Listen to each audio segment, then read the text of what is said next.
plena tarde del Festival Eñe, pues con dos grandísimos autores que además uno ya conoce bien el festival y lo estuvo dirigiendo, Antonio, y Guillermo, que acaba de llegar de México casi, más o menos, y que nos hace mucha ilusión. Decía yo el primer día del festival que íbamos a tener autores de las dos orillas que nos iban a unir, y él es parte ya de esa importante representación mexicana que vamos a tener en Eñe. En el caso de ambos, la sesión la hemos llamado Las vidas al límite porque Antonio ha publicado su primera novela después de tantos años en la poesía, y ahora nos contará, y ha convergido de alguna manera curiosa con Guillermo, que desde su trayectoria, que todos conocen como novelista y como guionista, de las famosas Babel, 21 gramos, Amores perros, y su última novela también Salvar el fuego, hay un clima con un entorno extraordinariamente salvaje y violento y poderoso que condiciona mucho las vidas de sus protagonistas, ¿no? Y entre el fuego y el mar nos vamos a mover hoy, que no se diga. Así que, ¿quién quiere empezar? Yo creo que la cortesía es yo creo Guillermo. Si además tenéis que conversar vosotros todo claro, lo posible. Claro. Bueno, yo primero quiero dar las gracias. Para mí es un privilegio volver al Festival Eñe, que tanto quiero y que también me lo ha hecho pasar.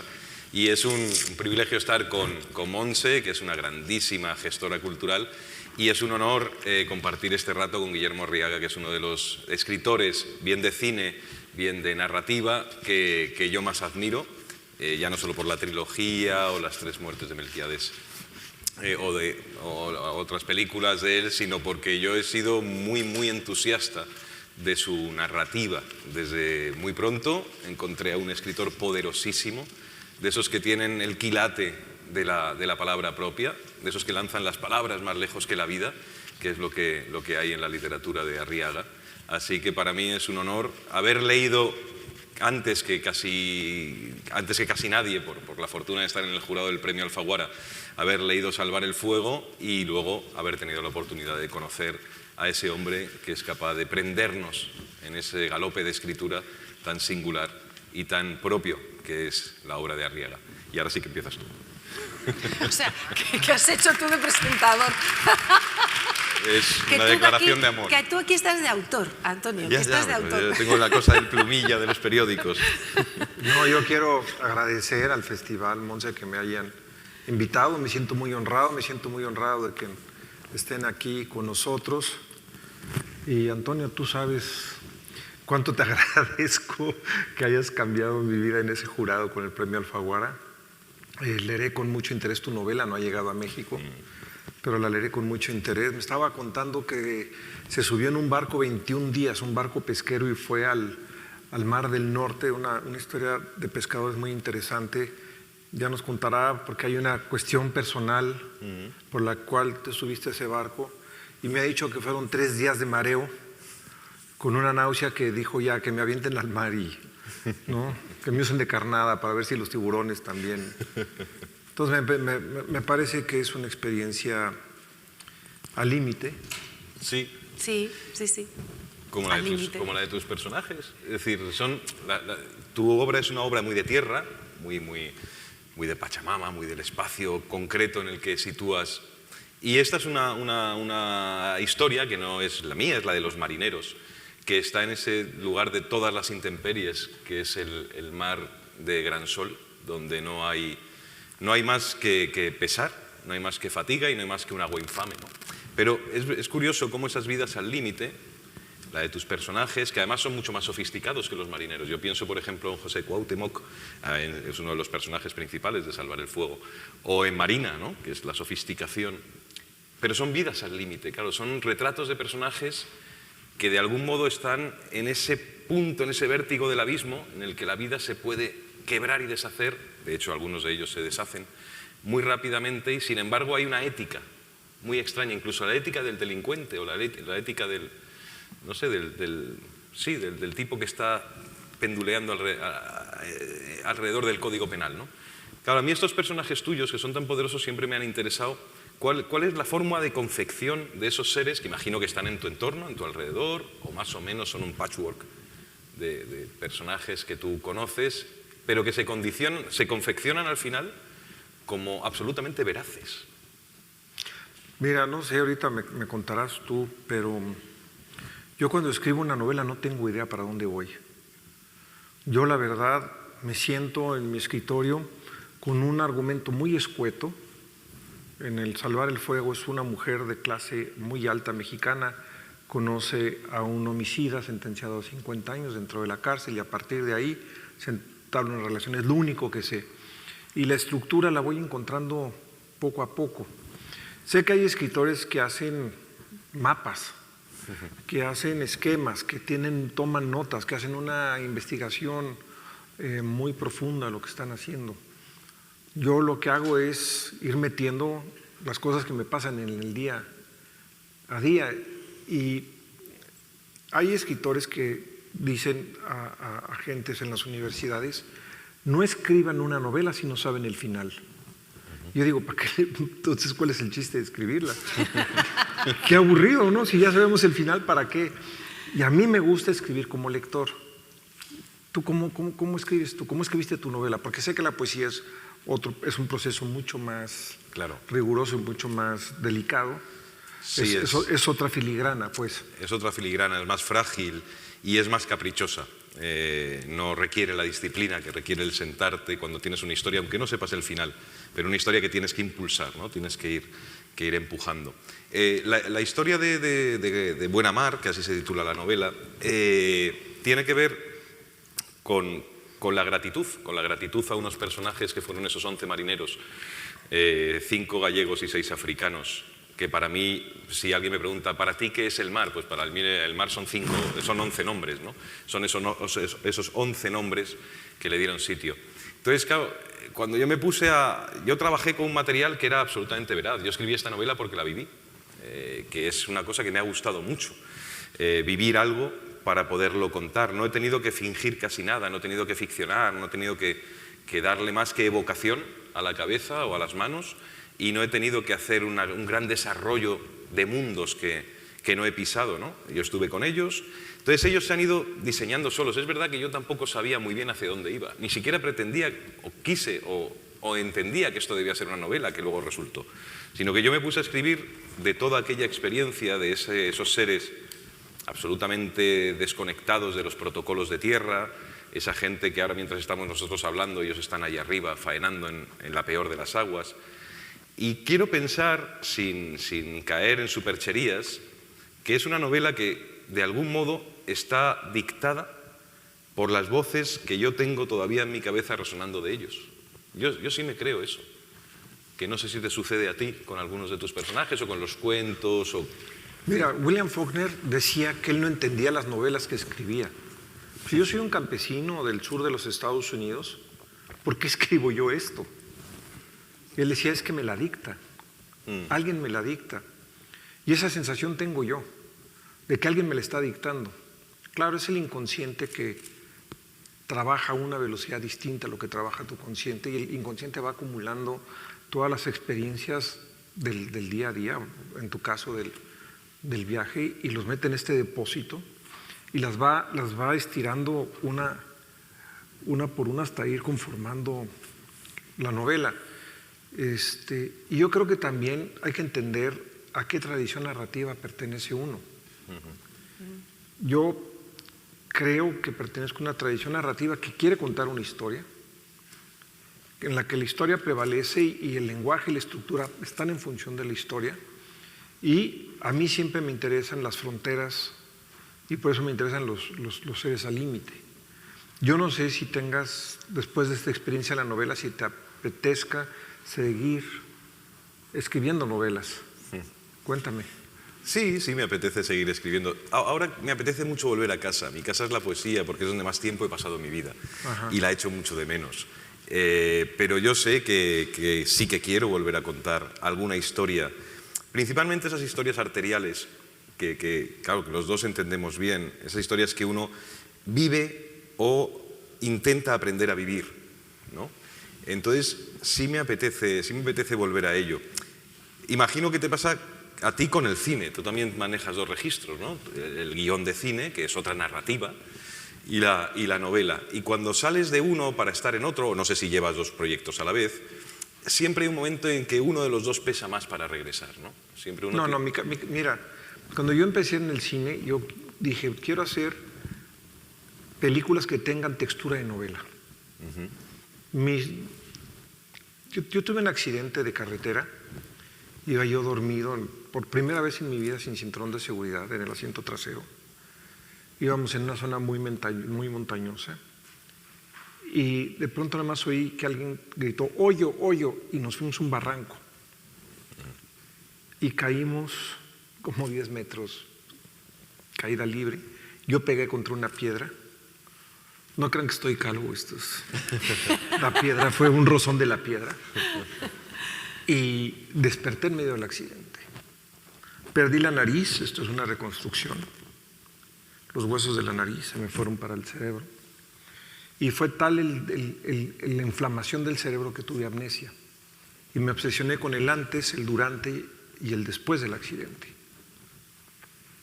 Y esa es la estructura de Amores Perros. El antes, el durante y el después del accidente. Pero siempre mi sueño fue tratar de hacer en cine algo que tuviera la textura del sonido de la furia. Siempre. Digo, obviamente no lo he logrado, ni quiero lograrlo, no quiero decir con esto que lo alcancé, pero me parecía importante que el cine empezara a reflejar a la novela. Entonces yo siento que nunca me he salido de la novela. Claro. Que yo seguí escribiendo novelas y cualquiera que lea El Salvaje podrá ver que está conectada a Amores Perros, y Amores Perros está conectado a mi primer libro que se llama Retorno 201. Sí. Si alguien lee Un dulce olor a muerte puede entender Los tres entierros de Melquiades Estrada. Entonces siento que es un corpus de obra en los que pues es una obra novelística. Yo incluso siento que lo que estoy haciendo en el cine es novela, y me obsesiono tanto con el lenguaje, por la pulcritud del lenguaje, por las cacofonías, etcétera, etcétera, cuando escribo cine tanto como escribo novela. Es curioso. Antes decía Montse, hablaba de la violencia, ¿no? Y es verdad esa violencia que hay en muchas de tus novelas, pero pesa más el amor en toda tu obra, pesa infinitamente más. Absolutamente. Ahora has citado Retorno 201, que por cierto, vaya nombre de calle, Retorno 201. Es que es el nombre de una calle, Retorno 201, que es un libro de cuentos de Guillermo. Pero, y además yo recuerdo que ese libro se acaba con un cuento de amor, si no recuerdo mal, lo que no recuerdo es el título. Pero En paz. Eso es. Y Salvar el fuego es una novela de amor. Salvar el fuego es una novela de amor. El búfalo de la noche tiene ese amor tan extremado de estos dos amantes y el chico. Bueno, toda esta historia. Lo que pesa el amor en tu trabajo, que eso sí que es una experiencia límite, absolutamente descompensada, desquiciada, desvariada, como es el amor, ¿no? Es que yo creo que el amor yo imagino que en la poesía es fundamental. Es lo que permite que una sociedad progrese. No me refiero solamente al amor romántico, me refiero al amor como tal. Amor de padres e hijos, amor entre hermanos, incluso hasta el amor a la mascota. Siempre hay el tejido social puede ser sano si hay una relación amorosa. El momento en que no podemos construir esta empatía amorosa, creo que se desmorona una sociedad. Entonces, si bien la violencia es parte de mi obra, creo que prevalece el amor. Los tres entierros de Melquiades Estrada es una película que yo hice hace 16 años. Es una historia de amor porque es una historia de amistad, que es una de las muchas manifestaciones. Amores Perros es una historia de amor. Se llama Amores Perros, pero es un personaje, el personaje de Gael García, pelea un perro de pelea, la redundancia, pelea un perro común y corriente para ganar dinero, para escaparse con la mujer que ama, que casualmente es la mujer embarazada de su hermano. Y el padre, que es el chivo, que es un sicario, lo que quiere hacer es darle una mejor vida a su hija. Entonces sí es el amor lo que está en la obra, en la mía. Yo en mi caso, en la poesía sí puedo hablar, en Los marineros ahí no hay mucho amor, la verdad. Bueno, pero sin embargo, Lo curioso es el amor de los marineros es como una condena al amor al mar y el odio al mar. Es una cosa muy curiosa. Es más una historia de odio al mar. Es decir, es muy... Para hacerlo más... No pueden vivir sin él, ¿no? No pueden vivir sin él. Hay una adicción irremediable, que no es una adicción por placer, es la adicción del que ha perdido las referencias de tierra. Ellos han perdido, como las buenas lavadoras tienen toma de tierra, ¿no? Ellos no la tienen. Entonces, ellos ha llegado un momento en que el mar se ha convertido, no en su espacio de libertad, porque es una condena terrible, allí se va a trabajar y en condiciones infames, pero ellos han convertido el mar en el único espacio donde se sienten de algún modo, no digo realizados, pero donde se sienten de algún modo entendidos. No sé cómo expresarlo mejor. Ellos han perdido nuestros protocolos, como decía antes, y el mar es el único lugar donde entienden que hay un último cobijo contra la tormenta. Porque todo lo que hay en su vida al margen del mar, que es la familia, que pesa extraordinariamente, el peso de la familia es muy rotundo en ellos, pero claro, es una familia muy simbólica, es una familia puramente psíquica. Ellos adoran a sus hijos, a sus mujeres, sus padres, sus madres, sus hermanos, lo que tengan, pero ellos pasan con la familia un mes al año, 2 meses al año, ¿no? Entonces es más bien esa especie de tótem o esa especie de amuleto que uno tiene porque algo tiene que agarrarse cuando uno está en el mar, ¿no? Pero hay una relación, no hay mucho amor. Ellos, para explicarlo gráficamente, cuando algunas veces hablábamos en el barco, ellos se ponían siempre, mientras hablábamos, se ponían siempre de espaldas al mar. Ellos no lo miraban. O sea, no lo miraban. Ellos son conscientes de que su vida es aquello que el mar aún no les ha querido arrancar y que surcan unas aguas que debajo lo que tienen es pues parte de su biografía, padres, hermanos, amigos, primos, tíos. Con lo cual no hay una calidez en ese registro del marinero que se embarca. Ellos no son regatistas, no son cruceristas, ellos son los esclavos del mar. Entonces no hay mucho amor, ni siquiera entre ellos. Lo que hay es una enorme lealtad y una enorme nobleza, que quizás es otra forma de amor. Pero no hay una manifestación de afecto nunca. Es gente muy cansada de la comunidad en la que vive, que es la de un barquito con 11 marineros, y muy cansada de la humedad, del frío, del desamparo, de la intemperie y del olvido. Así que no hay mucho amor. En esos entornos que los dos, aunque sean no tan diferentes, ese entorno tan poderoso, tan salvaje, tan fuerte, es un poco épico para el propio personaje. O sea, coloca a los personajes un poco más cerca de la épica, porque después de haberos leído bastante a los dos, no acabo de tener. O sea, hay momentos muy épicos, quizá, y otros donde uno es también, bueno, más diminuto que nunca el ser humano, ¿no? Mira, viene un amigo mío polaco, Waldemar, que está aquí. Aquí está Waldemar. Él es de Polonia y pues uno de los grandes escritores polacos es un escritor del mar, Joseph Conrad. Sí. Y creo que ha de ser terrible que tu hogar se convierta en el barco. Es la trampa del barco también. Porque no, o sea, le das la espalda al mar, pero ¿qué tienes enfrente de ti? 80, 100, 200 metros cuadrados que se pueden hundir en cualquier momento. Así es. Ha de ser muy angustiante la experiencia de estar en el mar sin ningún viso de tierra. Y con esa condición que tú dices, si le das la espalda al mar, la condena es el barco. Si le das la espalda al barco, la condena es el mar. Es decir, en cualquiera de los dos territorios en los que fijes la mirada, en los que lances los ojos, todo es absolutamente infame, todo es duro y todo es complicado. Bueno, yo creo que la historia de estos marineros, que es de algún modo la memoria histórica de buena parte de este país desde el siglo XIX, porque no entendemos o no hemos sabido comprender la importancia de esas flotas pesqueras que son tan fundamentales para tantas cosas, no solo la economía, sino también para la confección de una forma de ser, sobre todo en Galicia, y yo no soy gallego.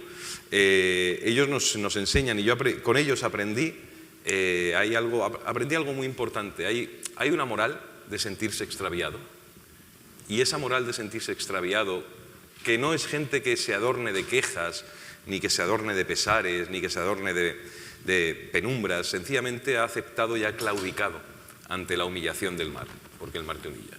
Mira, en Salvar el Fuego, sé que muchos aquí no la han leído, hablo de la cárcel. Creo que tiene cierta semejanza con lo que estás hablando. Ahora en la pandemia, sé que fue difícil para mucha gente, toda la gente que vivía sola, pero luego piensas en la cárcel y donde te dicen con quién duermes, a qué horas despiertas, qué comes. Es como un barco. Es como estar encerrado en un barco y la cárcel, ahora que tuve oportunidad, como mi libro salió en la pandemia, no pude. Yo venía a España a recoger el premio Alfaguara el 19 de marzo. Yo volaba el 15, el día del cumpleaños de mi hija Mariana. Aquí está mi mujer Maru, por cierto. Y veníamos juntos, toda la familia veníamos, pues, estábamos como los 4, como niños chiquitos, muy contentos con el premio, y se canceló. Y se descubrió el Zoom. Creo que nunca he tenido más trabajo en mi vida que en mi casa en pandemia. De veras, empezaba a tener clubes de lectura a las 5 de la mañana de España, de México, porque España estaba a las 12, y así hasta las 11 de la noche. Pero tuve Zooms con presos. Y tuve Zooms con presos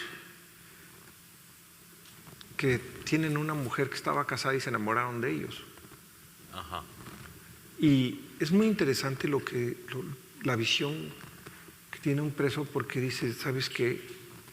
La cárcel sí es lo peor que le puede pasar a un ser humano. Yo hice las cosas más terribles y me merezco la cárcel, pero sí es un castigo duro con ganas. Ahora yo me imagino estar en el mar, es un castigo también, porque estás muy lejos de tierra. Si se descompone el radio, si se hace un hoyito como en el Titanic, Estás perdido. Estás perdido. Claro, es que el mar, si lo pensamos bien, es el único espacio no habitable de la Tierra. Es decir, uno puede vivir en lo alto de una montaña, puede vivir en el desierto, en la selva, en un pueblo deshabitado y ser el único habitante, pero nadie vive en el mar. El mar es un lugar de paso y de tránsito. Y además el mar no quiere inquilinos. El mar te hace saber que no quiere inquilinos. Bueno, inquilinos humanos. Inquilinos humanos, sí. Que no quiere inquilinos humanos, que no quiere invasores, ¿no? Con lo cual, es verdad.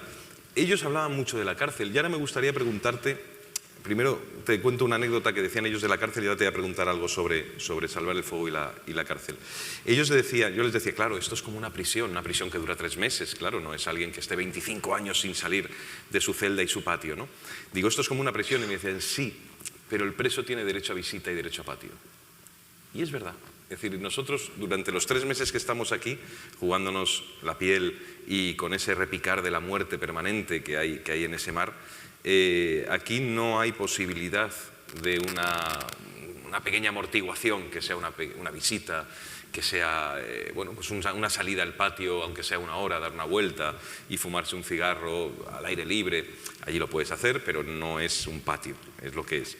Pero bueno, eso es un ejemplo. Te quería preguntar, los presos algún preso que leyó la novela, imagino que lo leyeron muchos, ¿cómo viste tú que entendían tu forma de contar esa historia de la prisión? Mira, para empezar, no hice ninguna investigación de la prisión, todo lo inventé. Y lo inventé en base a la gente que me ha relatado a lo largo de la vida, tanto en México como en otros países, como en Brasil, como en Venezuela, como en Colombia. Desde niño he tenido contacto con malandros, entonces he sabido más o menos cómo es el mundo carcelario. Tengo que ir a la cárcel, no he ido porque las cárceles en México fueron las que mayor índice de COVID tenían. Algunas tenían hasta 70% pues están todos ahí, no les compran tapabocas, entonces las cárceles creo que va a ser el último lugar que se va a abrir. Pero sí, ya tengo planeado ir a varias cárceles, pero los presos que me han dicho, cuando dicen, si te cuestionan que una mujer pueda enamorarse de un preso, es que no han vivido. Hay en la cárcel un atractivo para muchas mujeres, porque ¿qué hace que una mujer de clase media alta o alta vaya con el pretexto de ayudar a una cárcel? Y es que la transgresión es muy seductora. Y encima los reos, sobre todo los reos que cometen ciertos crímenes, son muy seductores y tienen una inteligencia muy sofisticada. Los secuestradores, por ejemplo. Organizar un secuestro de alto nivel requiere una logística, los narcotraficantes de alto nivel también. Tú imagínate la inteligencia que debe tener alguien como el Chapo Guzmán, que con segundo de primaria creó un emporio de miles de millones de dólares en 80 países. Entonces, tienen inteligencia, tienen seducción, y además me han dicho varias mujeres que me escriben por Twitter, por Instagram: ¿puedo hacerte una pequeña consulta por Zoom? Sí, estoy enamorada de un preso. Que no haya mi marido. Voltean a ver así. Estás contando mi historia, desgraciado. ¿Quién te la dijo? ¿No? Entonces, me han dicho que los presos también, ya más vulnerables, no pueden estar. Entonces, esta necesidad de ser machos y dominantes se quita porque ya están doblegados. La cárcel doblega. Entonces, es un mundo muy complejo el de la cárcel. Sí, debe ser extraordinariamente lleno de aristas y con unos códigos que si no estás allí es difícil de traspasar. Los marineros dicen: por lo menos tienes visitas y salir a fumar un cigarro. Lo que los presos pueden decir: sí, pero tú en 3 meses ves a tu familia, claro, cabrón. Claro, ¿no? Claro. Yo no tengo salida. Y solo pensar que los próximos 60 años de tu vida vas a estar ahí metido, es terrorífico. Sí, señor. Y hay presos que están condenados a encierro solitario por el resto de su vida. No tienen ni siquiera acceso al paseo al patio. Y no les dan más que la Biblia. Sí. No sé por qué creen que la Biblia debe ser el libro que deben de leer los presos, pero no. Esa vida está... Pero es curioso porque lo que tú haces en Salvar el Fuego es, al fin y al cabo, estábamos hablando ahora de la visión del preso, que es verdad, pero lo que haces es un mapeo de toda la sociedad, o por lo menos de muchísimos registros de tu país. México son muchos Méxicos, eso ya es casi un lugar común decirlo, pero es la pura realidad. Y es verdad que Salvar el Fuego lo que haces es mapear, o sea, está desde ese punto donde puede haber el narco, donde está la burguesía más elevada, hasta el racismo, un racismo reconcentrado y muy visible, muy expuesto, muy poco dado a ser ocultado y tal y cual. Pero es curioso cómo México se va llenando, o sea, tu novela es: tiras una piedra en México y todas las ondas que va haciendo en el estanque son estratos de México. Claro, cuando uno lee ese tipo de novelas como la tuya, dices: caray, o sea, México no es un país, es un puzzle loco, es un puzzle muy loco de piezas ensambladas y a veces mal ensambladas que funcionan por una inercia, pues no sé de qué tipo, pero por una inercia. Y esta novela, al fin y al cabo, tiene esa concentración de un país absolutamente que arde en todas direcciones. Sí, yo creo que México, como lo es todos los países, es un país complejo que no termina de resolver varios problemas. Así como yo siento que España no termina de resolver la guerra civil, ¿no? Ve uno películas y novelas una y otra vez sobre la guerra civil, que significa que no se ha resuelto. Y en México el racismo hacia los indígenas sigue siendo un problema muy serio. El narcotráfico yo sé que es pasajero. Vamos a volver a ser el país pacífico que éramos antes del narcotráfico. Pero el racismo no se resuelve. Hay alguien que le dice a un personaje que es un activista indígena que viene de la Sierra de Puebla, náhuatl. Le dicen: ustedes tuvieron suerte porque no hubo genocidio como en Estados Unidos, en Argentina. Dice: en México el genocidio es por goteo, ¿no? Por goteo. Está bien. Pero es genocidio al fin y al cabo. No hay, ahorita tenemos un gobierno de izquierda, no hay ningún ministro de extracción puramente indígena. no hay opciones para los indígenas, y es algo que retrata la novela. No es el otro día alguien en Twitter, Laura Tinajero, una escritora andaluza con la que me he hecho amiga de ella en Twitter, no nos conocen en persona, decía, me da mucho miedo ir a México. Dije, no, si uno vive en México, si no crean que estamos en Irak en guerra, ¿no? Cuando estaba Irak en guerra. Es un país donde puedes pasear, la Ciudad de México es muy segura, puedes ir a Mérida donde el índice de crimen es 0. Hay ciudades donde de verdad no pasa nada, son zonas focalizadas. El otro día me decía un amigo aquí en España, es que México es un país fallido. Le dije, no confundas un gobierno fallido con un país fallido. Son dos cosas completamente distintas. La gente en México es muy hospitalaria, es muy generosa. Los invito a que vengan y lo comprueben. No nos van a saltar. Ciudad de México, créanme que no es. Vive uno, ahí crecieron mis hijos, ahí vivieron mis papás, viven mis hermanos. Entonces, creo que a mí me pareció importante retratar Méxicos que yo he conocido. Antonio. Sí, perdón. No, es que si no te quiero preguntar. Iba a hacer otra pregunta, sí. Claro. En la novela de Guillermo, en toda su obra, como has dicho tú muy bien antes, pero es verdad que el amor ejerce un papel fundamental en la acción y en la comprensión de la obra. Pero junto al amor también, y luego lo podemos tratar, sus derivados o cercanos u opuestos, ¿no? La rabia, el odio, el miedo, ¿no? Pero en la tuya, que en principio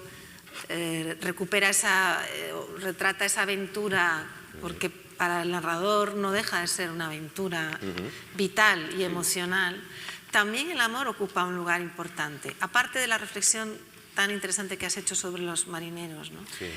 El propio narrador, protagonista, de alguna manera quizá escapa al gran sol, escapa para encontrarse, para recuperar, ¿cómo juegas ahí con la...?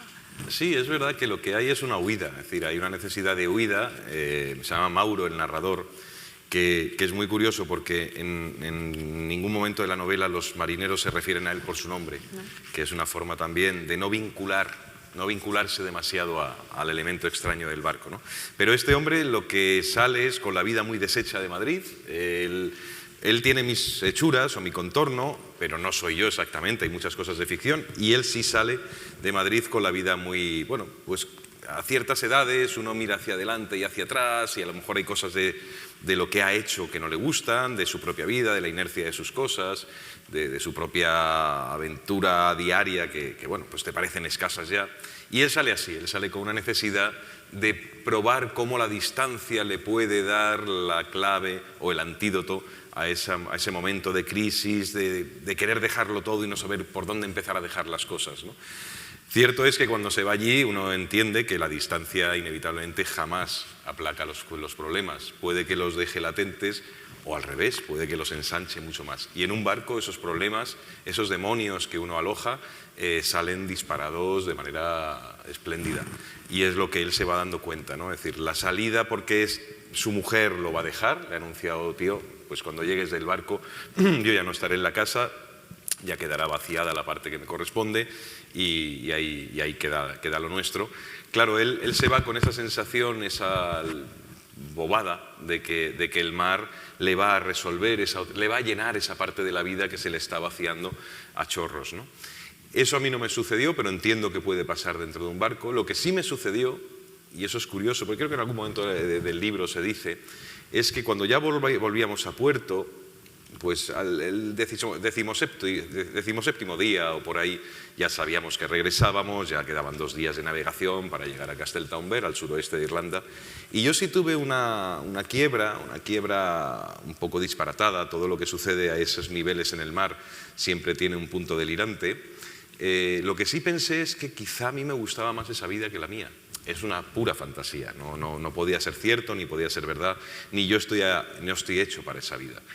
Pero sí llegó un momento en el que hubo una relación tan poderosa, emocional, arterial, ¿no? Como decía antes, con ellos, que pasé horas ahí mirando el mar. Además hizo un día de los pocos días más o menos calmos que puede haber en Gran Sol, en el que empecé a pensar, ¿y si me quedo?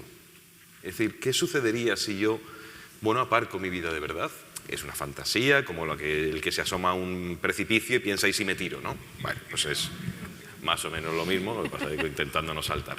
Pero yo pensaba eso, es decir, ¿y si me quedo? ¿Y si me quedo? Claro, esa tentación, esa especie de apetito de lo nuevo, esa condición de ser un tipo sin obligaciones, porque en el mar tú te crees y te llegas a convencer de que no tienes ya ninguna obligación. La única obligación es salvarte y coger el pescado para que el armador te permita regresar a puerto, porque ellos no regresan a puerto hasta que el armador dice, ahora sí hay que descargar pescado, 5 horas para volver arriba, que no es más el tiempo de descanso en tierra. Sí tuve esa tentación. ¿Y hay algo telúrico en estos entornos tan hostiles, tan salvajes?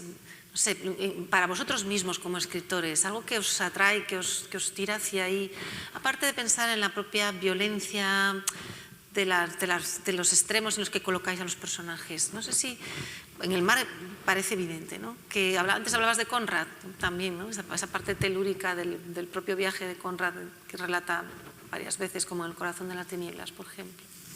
Yo lo que quiero decir es que los escritores rara vez sabemos por qué hablamos de ciertas cosas. Sábato decía que uno no elige las obsesiones te eligen a ti. Y yo siempre he dicho que escribir una novela es como entrar a la selva con una varita con la intención de que un tigre salvaje entre en una jaula. Y obviamente con tu varita el tigre va para donde se le da la gana. Hay algo importante, es que no hay control sobre la obra. Hay rigor y hay trabajo y hay disciplina, pero no hay control. Si hubiera control, te lo juro que hubiera hecho un libro que vendiera tanto como J.K. Rowling y me hiciera ganar un Nobel como Faulkner. Se los juro que yo, si pudiera, lo hacía, ¿no? Alguna vez un abogado en Twitter me dijo, ¿y por qué no escribes mejores libros? Me invité a tomar un café, yo no lo conocía. Le dije, ¿juegas fútbol? Me dijo, sí. ¿Y por qué no juegas como Messi? Porque no puedo. También los escritores hacemos lo que podemos. Si quisiéramos, haríamos una obra, pero es el tigre ese que se va para donde quiere. Y ese tigre son también los temas y son las obsesiones. Yo se los juro que siempre he querido escribir obras ligeras y no sé qué pasa dentro de mí. No sé qué me pasa. Y aparte yo quiero escribir libros delgaditos y últimamente son de 700, 800 páginas. Hay una razón por la cual hago eso. Y es que hay una edad en la que uno entiende que el tamaño sí importa. Si lo hubieras preguntado en literatura, a las chicas en libros. Entonces, cuando dices de lo telúrico, yo creo que no es que haya una elección de lo telúrico, sino más bien lo telúrico de alguna manera se apropia de ti. No sé cuánto tardaste tú en escribir, pero ya de entrada te subiste a un barco. Yo me tardé en El Salvaje, me tardé 5 años y medio. En Salvar el Fuego me tardé 4 años, 4 meses. Y estoy ahorita con otra novela que no sé cuánto tiempo me va a llevar. Es un matrimonio, es una relación en la que algo importante debe suceder dentro de ti para sentarte 12 horas diarias, subir 14 kilos, como es mi caso, y estar, yo le decía a Maru, mi esposa, que es como una adicción. No sé si a ti te pasa cuando estás escribiendo la novela, no sé si en la poesía hay esa adicción, pero yo cuando escribo una novela yo digo, solo quiero estar en mi computadora escribiendo. Y ahora que veníamos para acá, en el carro, porque estaba yo en Cenicientos, venía yo escribiendo, no puedo dejar de escribir. Entonces, creo que la exigencia de que un escritor explique por qué elige un tema u otro es un ejercicio fútil hasta para uno mismo. Yo no me lo puedo explicar. ¿Tú te lo puedes explicar? No, yo no. Y además yo vengo de la poesía, que aún nos explica menos para qué vale la poesía, ¿no? De qué utilidad tiene eso. O sea, qué tiempo hay ahí invertido para que luego sean 5 los que lo lean, que ya me parece una multitud. No, pero me gusta mucho la idea tuya de que la literatura se escribe o a algunos autores que nos gustan, uno entiende que lo hacen de manera muy desgobernada, ¿no? Es decir, es la historia la que te lleva. Yo tampoco hago esquemas, esta es mi primera novela, no tengo mucho background, pero bueno, no se me ocurrió mirar ninguna nota más que unas hojitas que traía con unos datos técnicos. Pero me gusta la idea de desgobernarse escribiendo y saber que uno cuando está en esa historia, yo tardé 2 años en escribirla, tiene 206 páginas, ¿eh? Es decir, ya mucho me parece a mí, pero bueno, 206 páginas y sí estuve muy metido en esa historia, pero claro, porque esa historia la estaba viviendo con un compromiso muy fuerte, que era el compromiso de que ellos algún día se iban a ver allí. Y eso pesaba también, ¿no? Pero luego es verdad que tampoco fue lo que dictó la secuencia de escritura. La secuencia de escritura era darme cuenta de que yo había vivido algo que de algún modo pequeño, sin grandilocuencia y tal, pero me había enseñado o ayudado a mudar un poco la piel, ¿no? Es decir, yo creo que los grandes libros, cuando uno escribe un libro en el que está realmente volcado, son libros que de algún modo también te van mudando la piel, ¿no? Uno va dejando atrás pieles y capas que se van quedando en esos libros en beneficio de otros que tienen que llegar más adelante. Pero yo sí que escribí en un cierto estado alucinatorio que no me pasa con la poesía. Yo he escrito mucha más poesía que narrativas, claro, pero la poesía, como decía antes, al ser más caprichosa, al ser una relojería, tú has dicho esa filigrana que es verdad, es muy demorada, es tremendamente demorada y es muy perezosa. La poesía es perezosísima. Por eso yo creo que a los poetas nos gusta tanto la poesía, porque no nos exige nada. Pero nos exige mucho, pero la verdad es que es una diletancia, porque hablamos más de poesía de lo que escribimos. Los poemitas son así. Entonces es muy, muy singular cuando uno está escribiendo un poema, que eso sí que es algo de lo que puedo hablar mejor. Esos estados de concentración son estados como muy, muy repentinos, ¿no? Destellos así como muy, muy tal. Es raro que uno se quede colgado de un poema demasiado tiempo, porque vas y vienes, entras y sales. Pero yo me di cuenta que en la narrativa sí que hay ese estado alucinatorio de vivir dentro de esa lisergia que tú vas montando y al final no es que te la creas, es que es tu propio mundo. O sea, es el mundo en el que te enclavijas y todo lo demás, que es el mundo real, que tocas, que sufres, que gozas, todo lo demás se convierte un poco en estorbo. Y yo, Faulkner, que citabas antes, claro, yo imagino ese señor del Mississippi, la mitad de los días pues volado de whisky, pero que probablemente poco más le importaba que ese rato de lucidez o de extravío en el que se sentaba a escribir con esa dentellada que tenía el cabrón en cada página. Y dices, joder, un tío con esta vida así casi de pastor de llamas y mírale, qué fuerza, ¿no? Qué textura de voz hay ahí. Y yo creo que forma parte de la avería que llevamos todos dentro. Si hurgamos ahí, yo no sé si tú te has psicoanalizado, yo no. No. Yo tampoco. Estaba yo en una cena con psicoanalistas. Dicen, ¿no te has psicoanalizado? Le dije, yo trabajo con el inconsciente. Claro. No quiero que me lo toquen, porque donde yo mantengo a mi familia con lo que escribo. Yo sí vivo de escribir. Y donde me jodan el inconsciente. Claro, es que es eso. No, ¿cómo voy? No, qué miedo. Es que tú imagínate, Guillermo, que te dicen, claro, sí es esto. Y dices tú, hostia, pues es esto. Pues ahora es ya. ¿Y ahora ya qué? Se acabó. Mañana Pues voy a empezar a escribir ensayos. A echar currículums allí, a ver qué pasa. Sí, currículums, a ver si puedo trabajar en un banco o algo, porque ya no me va a dar el cerebro. No, claro. No. Entonces, el psicoanálisis nunca. Monse. ¿Tú te has psicoanalizado, Monse? No. La verdad es que tampoco escribo, ¿no? Con lo cual me puedo liberar de las dos cosas, pero bueno, lo que escribo es muy académico y no hace falta psicoanalizarse para eso, estamos todos mal, eso ya de entrada. Pero sí creo que oyéndoos hablar, parece que claramente hay un proceso de enamoramiento en la propia escritura que estáis describiendo, ¿no? Esa especie de brote psicótico que, como dices tú, te hace estar... Tú no quieres saber nada de... Tú vas en un taxi, en un coche, escribiendo en el ordenador, ¿no? Y tú no quieres saber nada de la vida que hay detrás mientras te has sumergido en la novela. Sí. Y no sé si ese enamoramiento pensáis que va a ser para toda la vida, porque se ve que sí, ¿no? Que vais a estar ahí condenados a este amor. Pues más que enamoramiento es adicción. Es una cuestión adictiva. Tú sabes que adicto viene de adictus, que era el esclavo.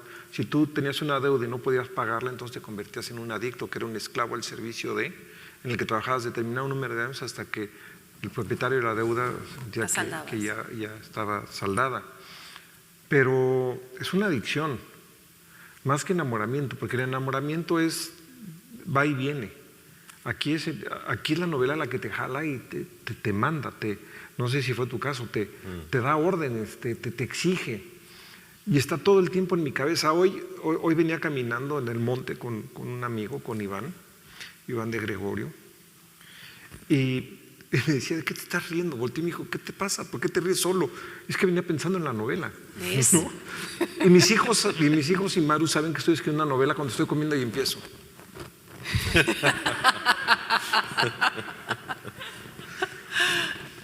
Sí, pues, ¿no? Parezco que estoy en un delirium tremens las 24 horas.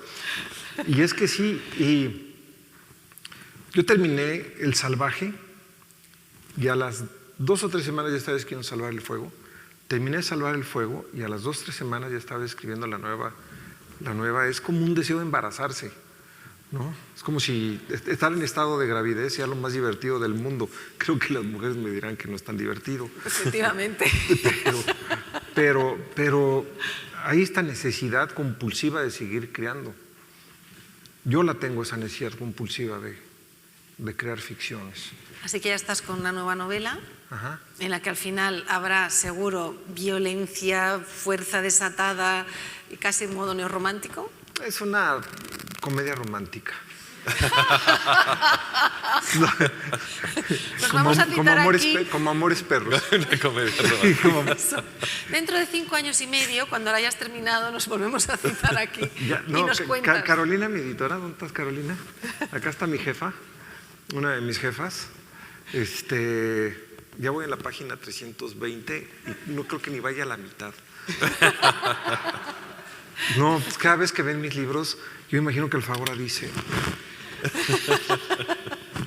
¿qué le pasa a este? ¿Dónde cree que la gente quiere leer novelas de 800? Cormac McCarthy dice, no escribas novelas de más de 200 páginas, es too late. Pues yo te aseguro que como sea como El Salvaje o como Salvar el Fuego, nos vamos a quedar ahí dando vueltas, eso te lo seguro. Oye, ¿a ti de qué te ha salvado la literatura?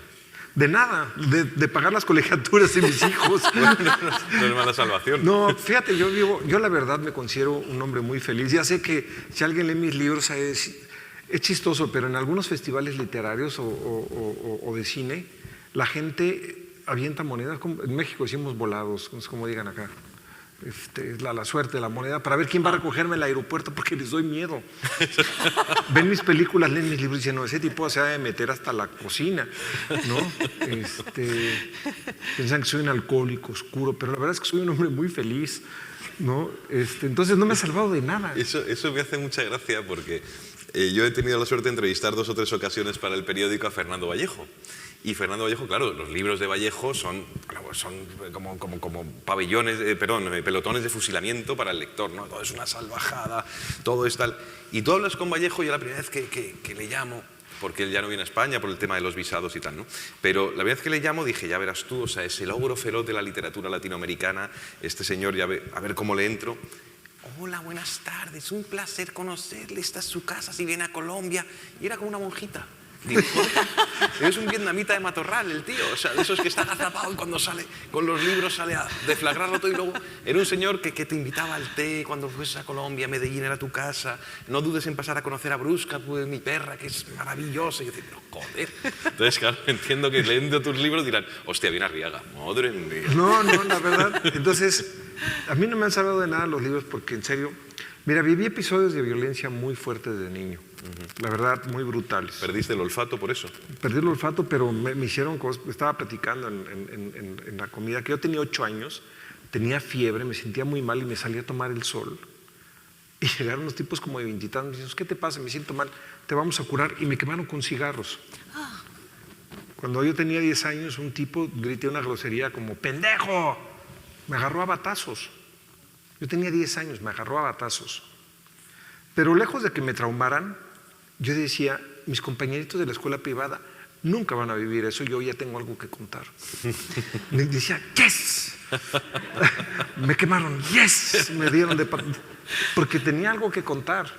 Pero no es una violencia que a mí dijera, que me haya marcado negativamente. Al contrario, siento que me dieron calle, Sí, sí, sí. Y creo que la calle también es importante para contar historias.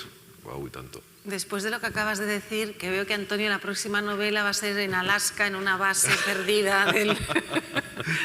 No sé yo. Como no sé explorador allí, él solo, enfrentándose a los yo. O en el hielos. monasterio de Silos también me va bien. Bueno, también ya has estado, que conste. Sí, ya he estado allí con los monjes. No fue tan revelador como el mar, pero estuve allí una semana con los monjes, sí. Bueno, me parece que me hacen que ya nos toca irnos porque las charlas tienen su tiempo, tú lo sabes mejor que nadie. Y ha sido un placer escucharos. Nosotros espero que se animen a quedarse y continuar con la próxima. Esperamos entonces, a ver si es antes de 4 años, la próxima novela. Estoy trabajando duro para y la próxima aventura que te veo. Yo te veo ya Ojalá. Novelado a ti también. Bueno, poco a poco. ¿No? Yo ¿Tienes creo que ya sí. algo en la Vamos a mandarlo de leñador a Alaska, a ver qué. A ver qué tal, sobre todo con estos brazos poderosos míos. Muchísimas gracias a los dos. Un muchas placer. gracias. Muchas gracias.